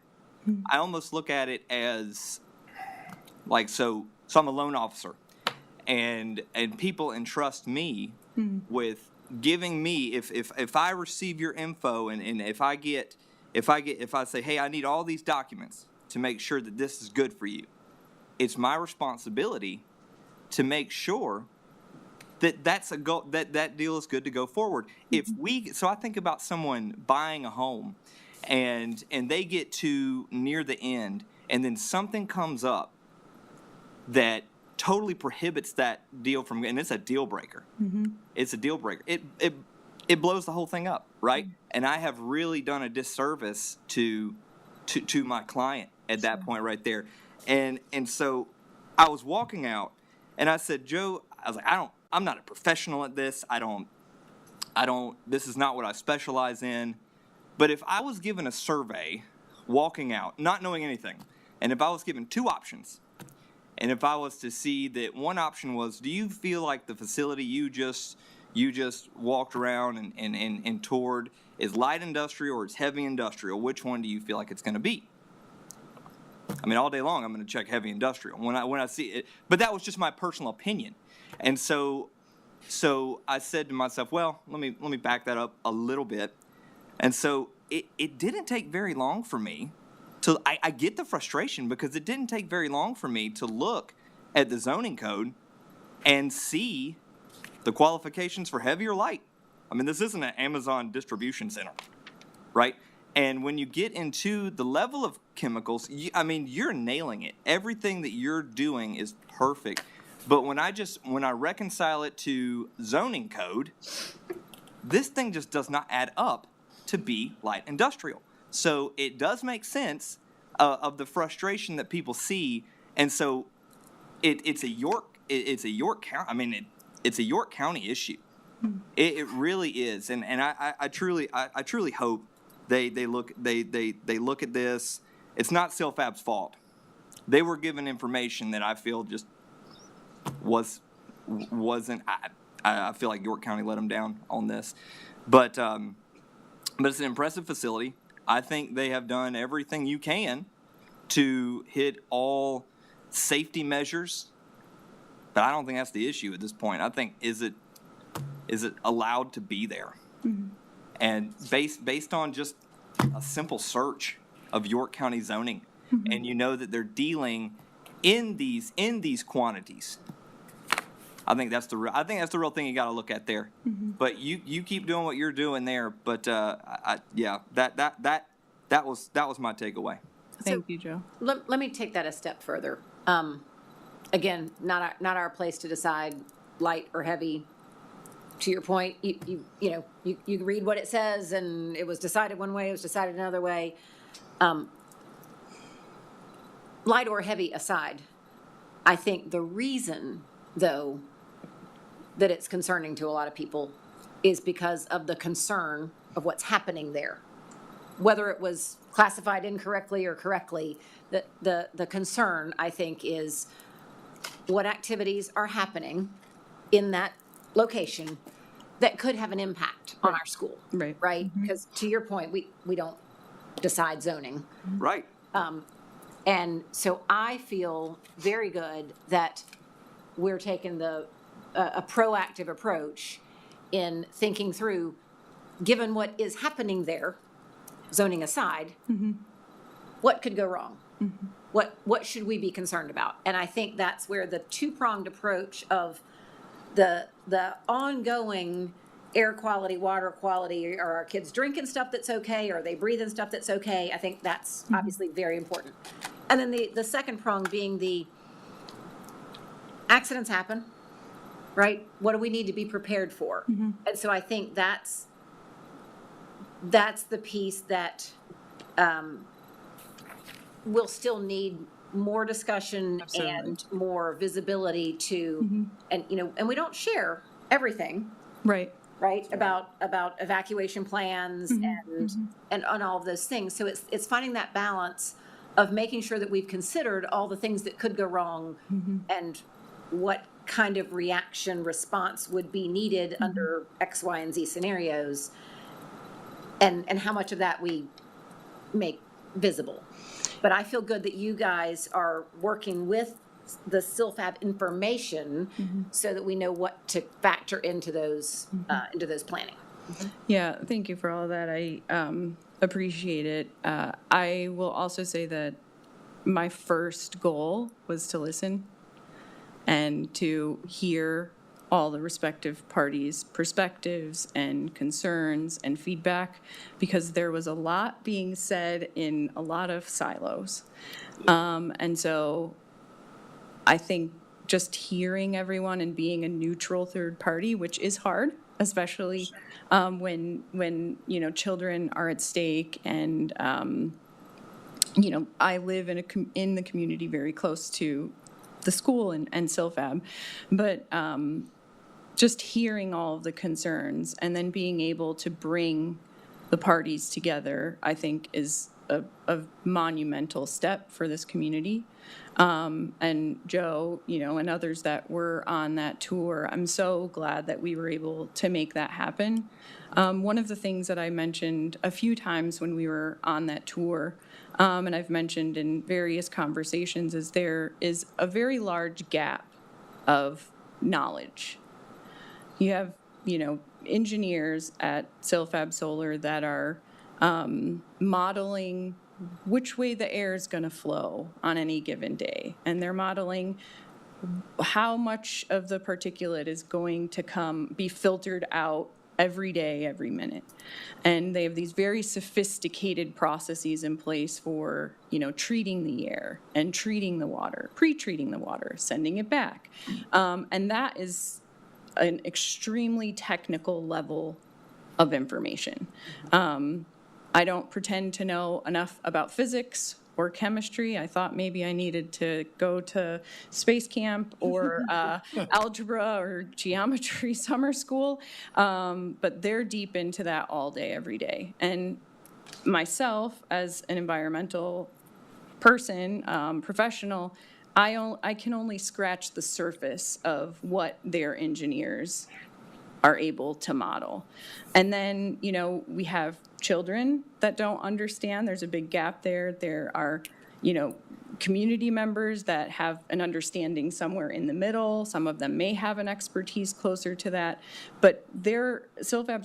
All right, everyone, our time here on Live Impact News is coming to a close for now. Of course, we've been listening into the Fort Mill School meeting where we've got that discussion underway about the independent investigation into the impacts of Silfab Solar on nearby schools. We'll have more at 11. Keep it here on WCNC Plus. Thanks for joining us.